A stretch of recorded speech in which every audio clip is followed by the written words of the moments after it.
Okay, so we talked about how all of the data that we save in a local storage needs to be a string, although we have lots and lots of different data types. We have numbers, we have Boolean values, we have objects, we have um, maybe arrays that we want to save, and all of those can be saved using the JSON.stringify method, and that converts anything that we want into a string, and then we can save it. So when I want to save something like this integer here, int age equals 49, what I would do is convert that to a string by feeding it to JSON stringify and saving it into another variable.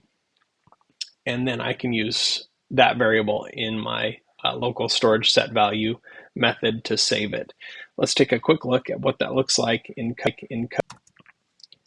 Okay, so I've got my code here.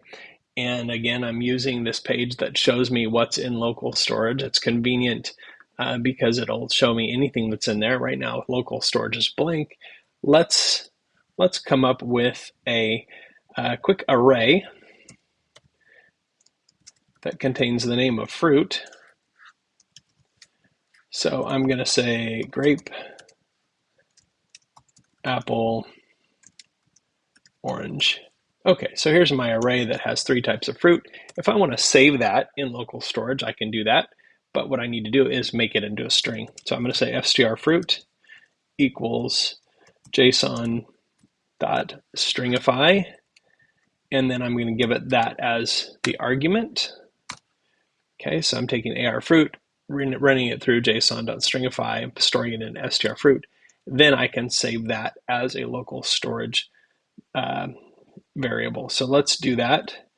We're going to go local storage and set item, and we'll call it fruit.